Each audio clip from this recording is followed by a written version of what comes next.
Hi all, how are you? Today your topic is Sanskrit में समास.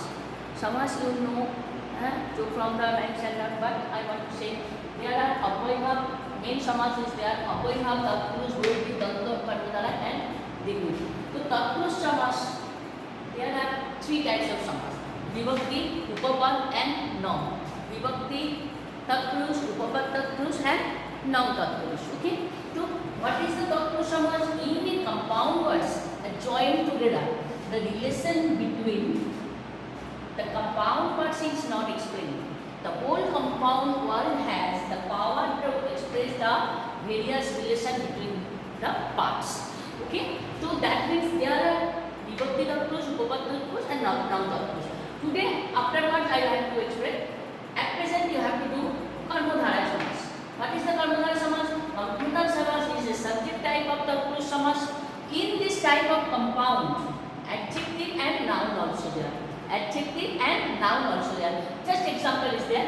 सरोवरे नील कमलम वर्तते. तो सरोवरे नील कमलम वर्तते. तो नील क्या है? नील कमलम. तो नील हमारा इंग्लिश में हम लोग इंग्लिश में क्या पढ़ते हो? Adjective, Kamalam noun. तो सरोवरे नील कमलम वर्तते. तो हम जब when you have to use the in समास में we have to write that nil Kamalam. Nil Kamalam. Okay. द्विगु समास. Compound has numerical adjective as its first constituent, and since it expresses the idea of the group, there is number also there. आपको ये याद रखना है numerical is their adjective. तो त्रिभुवनम, तीन भुवन.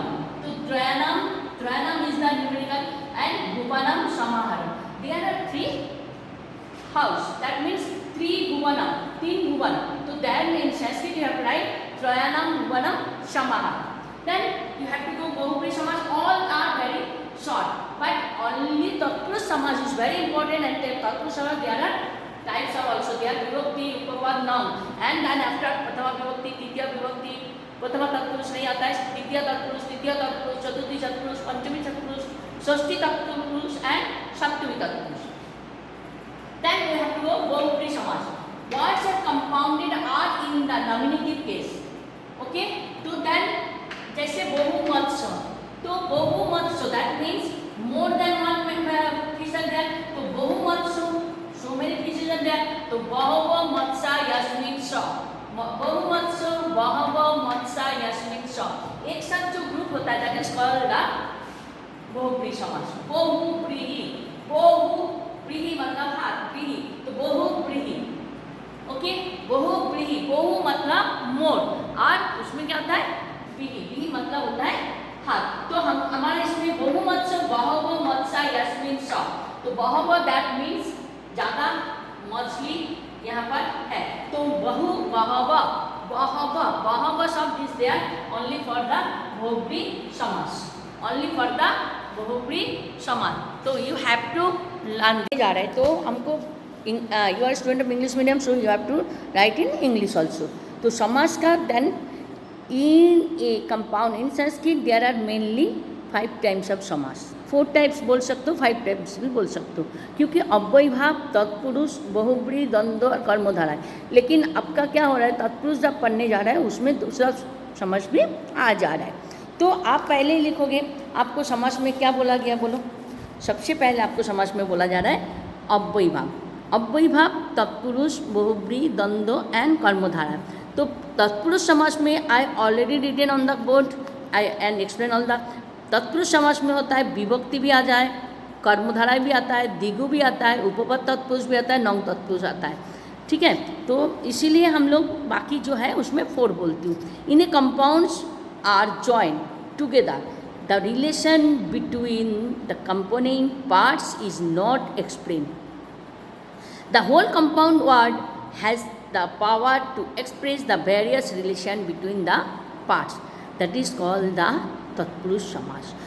तो हम लोग तत्पुरुष के बारे में बाद में डिस्कस करेंगे, क्योंकि तत्पुरुष का अलग अलग डिवीजन हमको करना है. तो कर्मधारय समास में हम लोग सबसे पहले जाते हैं. तो कर्मधारय समास का क्या होता है? कर्मधारय समास is a subject type of तत्पुरुष समास. मैंने पहले ही बोली हूँ तत्पुरुष समास है मेनली समास इन संस्कृत. तत्पुरुष समाज में ही डिवीजन आते हैं। तो in this type of compound adjective and noun होता है। कर्मधारय समाज में क्या होता है? Adjective and noun. When adjective and substantive are combined, they are in the same case. The kind of समास is called कर्मधारय. The kind of समास called कर्मधारय. तो कर्मधारय समाज में जैसे मैंने बोर्ड में भी लिखी हूँ, सरोवरे नीलो कमल वर्तते। नील हो गया एडजेक्टिव, कमल हो गया कैसे कमल? नील कमल। तो नील कमलं वर्तते, हम लोग जब भी लिख रहे हैं सरोवरे नील कमलं वर्तते, तो इसकी मेन आंसर आएगा नील। वी कैन फाइंड द नील फ्रॉम दिस सेंटेंस। मुक्ता च असौ मणि, मुक्ता च असौ मणि, तो मुक्ता मणि, मुक्ता एंड मणि, तो मुक्त कैसे है? मुक्त मणि। तो this is the also the कर्मधारय समास। अब हम जा रहे हैं द्विगु समास में। द्विगु समास बोलते हैं, द्विगु समास इज ए न्यूमेरिकल एडजेक्टिव। द्विगु समास में हमेशा ध्यान में रखना, इसमें न्यूमेरिकल वर्ड आएगा ही। It is compulsory for the द्विगु समास। जैसे नवरात्र, नवरात्रम का क्या होता है? नवानाम रात्रिनाम, नवानाम नवरात्रि, आप लोग नवरात्रि बोलते हो, तो नवरात्रि मतलब नवानाम रात्रिनाम। तो 9 नाइट्स आर देयर, तो 9 दिन होता है, 9 दिन का नवरात्रि बोला जाता है, नवरात्रम। तो इन संस्कृत हम लोग क्या बोलते हो? नवरात्रम। मतलब क्या होता है? नवरात्रि नाम समाहार। आप लोग अभी नवरात्रि करने जाओगे तो आपको मालूम है नवरात्रम, नवरात्रम दैट इज कॉल्ड द आपका द्विगु समास। द्विगु समास में हमेशा एक न्यूमेरिकल होना ही चाहिए, होता ही है। मैं बोर्ड में भी लिखी हूँ त्रयानाम भुवनम। त्रयानाम भुवनम मतलब 3 भुवन, 3 भुवन, 3 भुवनम, 3 महल, ठीक है। फिर आप बोल सकते हो अष्टाधाई। अष्टाधाई मतलब अष्टानाम, अष्टानाम 8 नाम, तो 8 नाम अध्ययना समाहार, अष्टानाम, अष्टाधाई 8 नेम्स का जो समाहार। 8 देखो इसमें भी 8 आया, नवरात्रि में 9 आया, त्रिभुवनम में 3 आया, तो ऑल आर न्यूमेरिकल, ठीक है। तो अभी हम लोग को ये आपको समझ में होना चाहिए। फिर चलिए बहुब्रीहि। बहु मतलब मैं पहले ही बोल चुकी हूँ, जहाँ पर more than one, more than one, ठीक है। तो बहुब्रीहि ज़्यादा है। बहुब्रीहि में समास कैसे होता है? इसमें compound are in the nominative case होता है, इसलिए compound are in nominative case, ठीक है। तो बहुमत्स्य, बहुवा मत्स्य मैंने ऑलरेडी बोर्ड में लिख चुकी हूँ, बहुवा मत्स्य यस्मिन् स, तो जिसमें जहाँ पर ज़्यादा मत्स्य मछलियाँ हैं उसको बोला जाता है बहुवा मत्स्य, ठीक है। तीक्ष्ण बुद्धि, शार्प इंटेलिजेंस, तो शार्प इंटेलिजेंस किसको बोला जाता है? तीक्ष्ण बुद्धि। तो च तीक्ष्ण बुद्धि अस्ति, तो उसके क्या है? तीक्ष्ण बुद्धि, तीक्ष्ण बुद्धि यश स, तीक्ष्ण बुद्धि यश स। तो तीक्ष्ण बुद्धि जो होता है, शार्प बुद्धि मतलब आपको मालूम है इंटेलिजेंस, तो शार्प इंटेलिजेंस, तो क्या आएगा? तीक्ष्ण बुद्धि यश स, वो आएगा तीक्ष्ण बुद्धि, ओके। फिर हम लोग जा रहे हैं तत्पुरुष समास। आपको मैं पहले ही बोल चुकी हूँ, तत्पुरुष समास में आपके पास 5 एक्चुअली होता है। एक होता है विभक्ति तत्पुरुष, एक होता है कर्मधारय तत्पुरुष, द्विगु तत्पुरुष, उपपद तत्पुरुष और नौंग तत्पुरुष।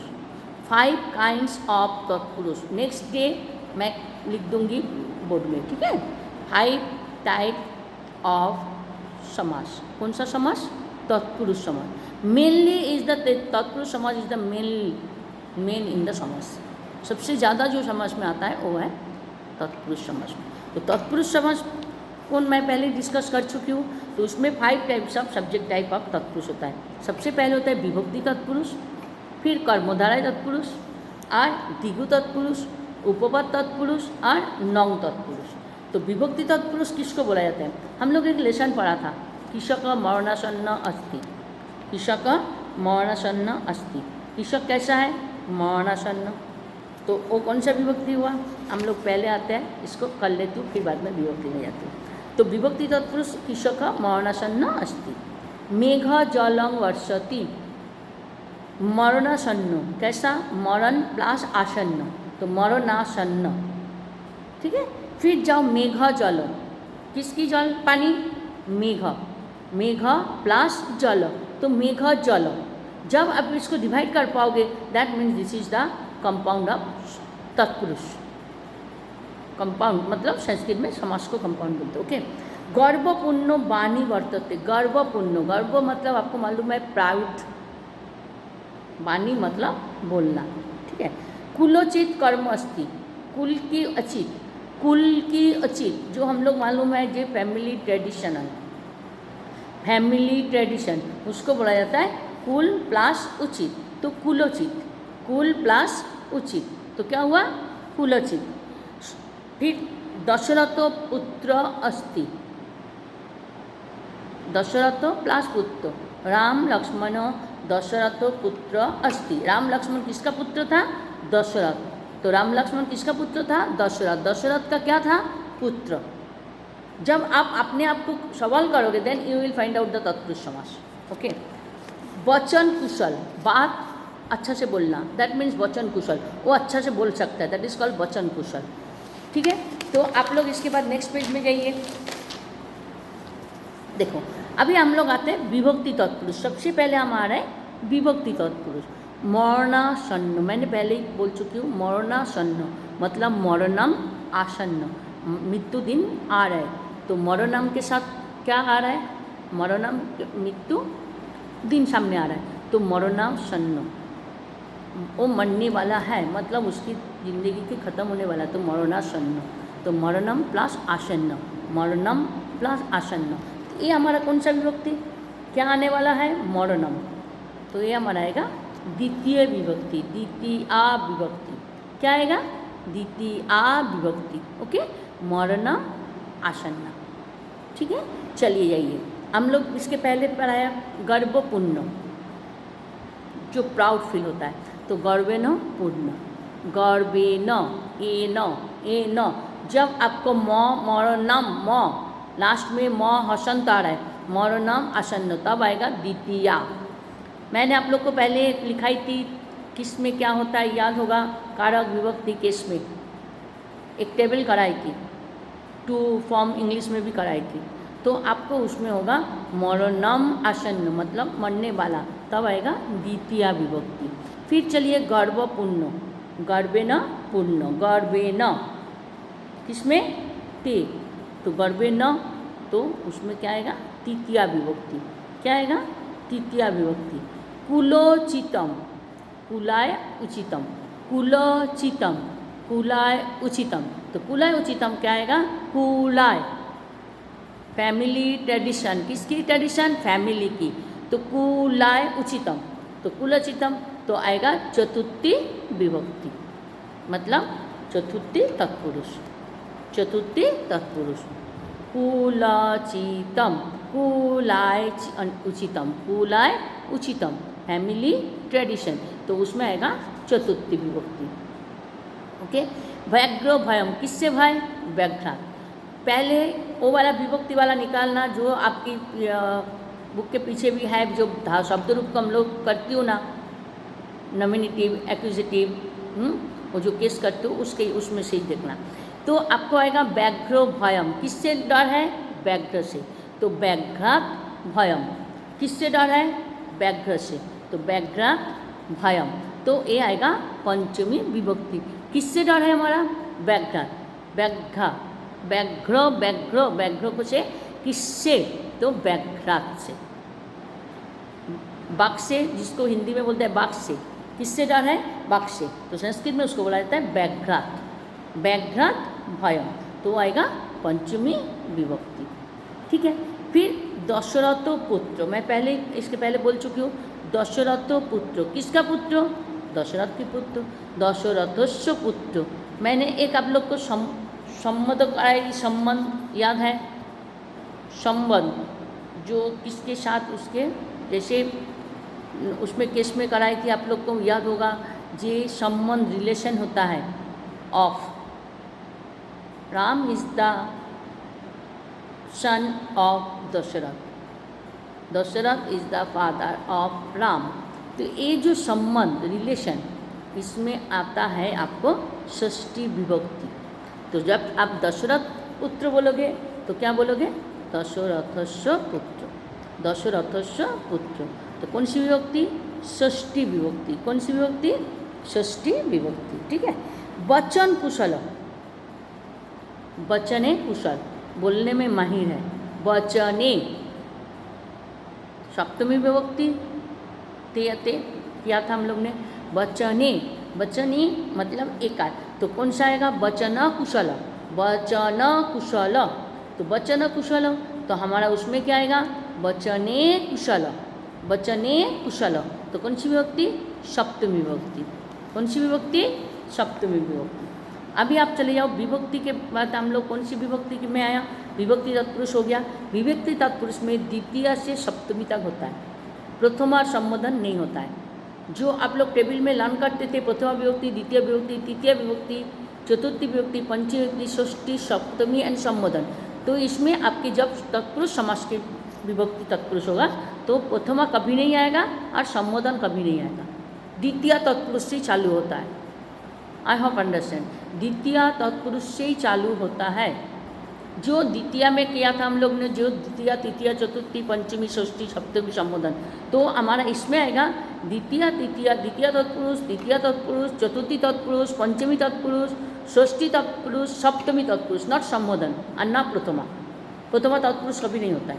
ओके, तो प्रथमा और संबोधन नहीं आएगा। दैट मीन्स कर्ता इज नॉट देयर। क्योंकि हम लोग जब कर्ता में प्रथमा विभक्ति बोलती हूँ तब राम बोलती हूँ, राम। और जब संबोधन में हम लोग उसी को ये करते हो, हे राम, तो ये आपकी नहीं आता है समास में। फिर चलो उपपद तत्पुरुष। उपपद तत्पुरुष में कुंभकारो। कुंभकारो मतलब कुंभो व कुंभात व करोति इति। कुंभ, कुंभात व करोति इति। शास्त्रज्ञ, शास्त्रज्ञ, तो ये उपपद तत्पुरुष। शास्त्रज्ञ मतलब जो शास्त्र जानते हैं उसी को बोलते हैं, तो हम उसको क्या बोले? शास्त्रो जानाति इति। शास्त्र जानाति इति, तो शास्त्रज्ञ, तो हम इसको क्या बोलेंगे? शास्त्रज्ञ। शास्त्रज्ञ मतलब हो गया आपका शास्त्रो जानाति इति, जो शास्त्रों के बारे में जिसको मालूम है। ओके, तो शास्त्रज्ञ, शास्त्रो जानाति इति।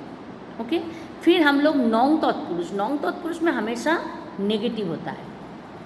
परिचित, अपरिचित, परिचित, अपरिचित, सत्यम, असत्यम, जो नेगेटिव वाला है उसको बोला जाता है नौ तत्पुरुष। धर्म, हम लोग संस्कृत में उसको जब पढ़ाते हैं तब क्या बोलते हैं उसमें? हम लोग जब पढ़ते हैं धर्मों को अपोजिट पढ़ते हैं अधर्म। तो अधर्म मतलब नहीं धर्म जिसका, तो अधर्म। ठीक है, तो धर्मों के अपोजिट जो होता है वो होता है अधर्म।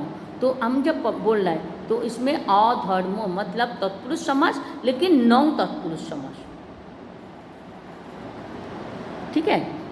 विद्वान, विद्वान, अविद्वान, अविद्वान, सत्यम, असत्यम, सत्यम, असत्यम।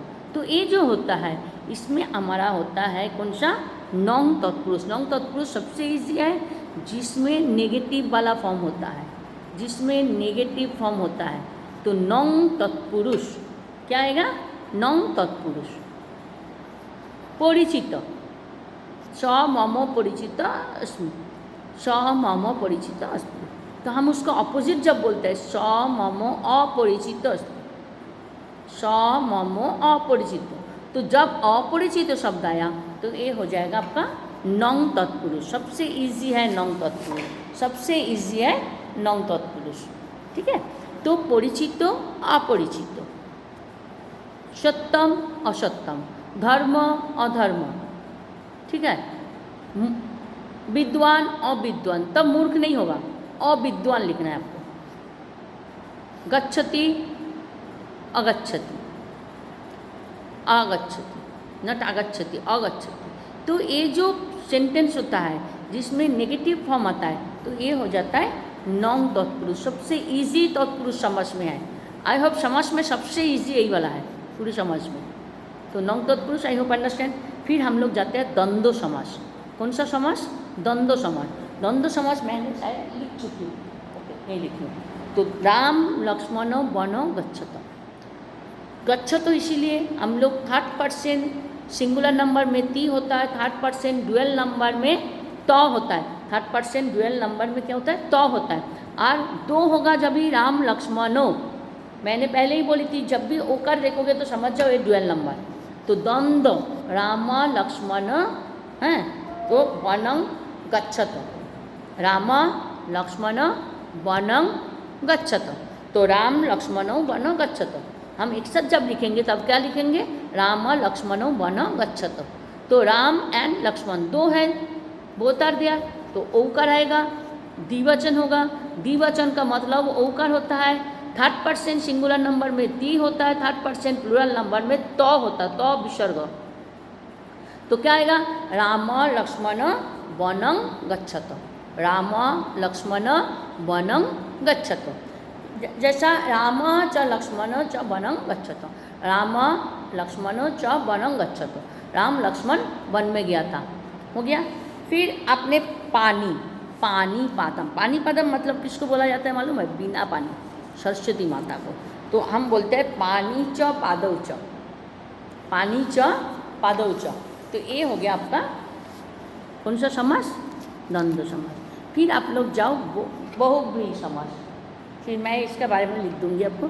बहुब्रीहि समास मतलब बहु मत्स्य अयं इद, जहाँ पर होता है बहव मत्स्य अस्मिन् च, बहव मत्स्य लिखा है मैंने, words compounds are in the nominative case, words are compound in the nominative case. तो बहु मत्स्य, तो बहु मत्स्य मतलब क्या हुआ, बहव मत्स्य यस्मिन् च, बहव मत्स्य यस्मिन् च, जहाँ पर बहुत सारे मछलियाँ एक साथ होता है। तीक्ष्ण बुद्धि, शार्प इंटेलिजेंस, शार्प इंटेलिजेंस, तो तीक्ष्ण बुद्धि यशो स, तीक्ष्ण बुद्धि यशो स। तो ये हो गया आपका कौन सा, बहुब्रीहि समास। बहु मतलब ज़्यादा, ब्रीहि मतलब बाहु, तो बहुब्रीहि समास, बहुब्रीहि एक ही साथ आ जाता है, ठीक है। तो बहुमत्स्य अयं इद मतलब ज़्यादा से ज़्यादा मछलियाँ एक साथ है। तो बहु जैसे हम लोग इसके पहले जो समास पढ़े वो द्वंद्व समास, तो उसमें हमारा दो था, ठीक है ना। तो इसमें बहुब्रीहि मतलब बहु। तो हम सबसे पहले क्या सीखा है, तत्पुरुष समास। तत्पुरुष समास लिखा है मैंने, विभक्ति देखो उसकी डेफिनेशन, कर्मधारय समास, द्विगु समास एंड बहुब्रीहि समास। तो आपको कर्मधारय समास इज़ वेरी इंपॉर्टेंट। कर्मधारय समास के बारे में आपको जानकारी ज़्यादा हो, क्योंकि ज़्यादा से ज़्यादा जो है वो कर्मधारय नहीं होता है। कर्मधारय समास पढ़ने के लिए आपको सबसे पहले 9th की बुक के पीछे जो शब्दरूप का टेबल है वो आपको जानना जरूरी है।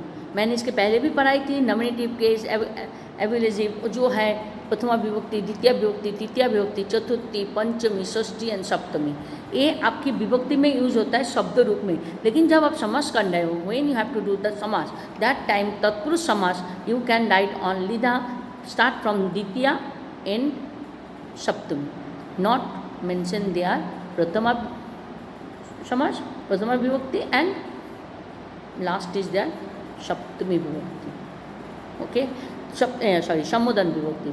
तो जो फास्ट प्रथमा, द्वितीय, तृतीय, चतुर्थी, पंचमी, षष्ठी, सप्तमी, संबोधन, ये हमारा 9th की जो बुक है, you have find out the शब्दरूप। शब्दरूप पढ़ने के पहले आपको जानना जरूरी है।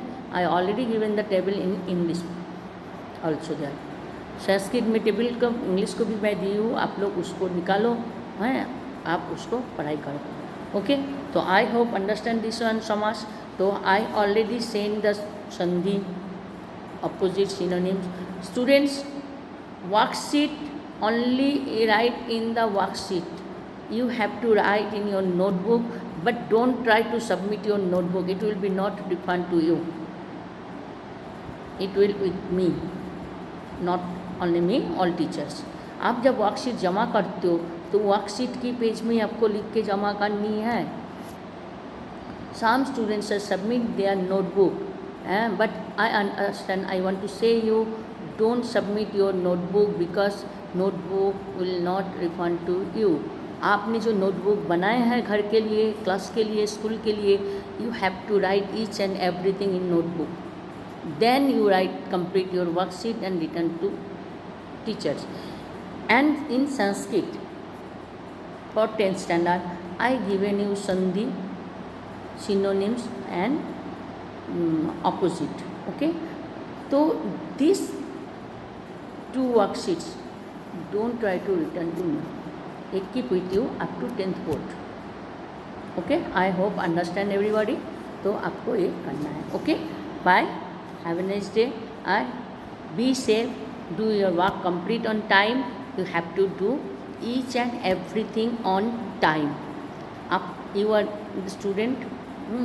You are not coming to the school. You have time. So you have to complete each and every notebook and all the best for your coming exam. Okay, have a nice day.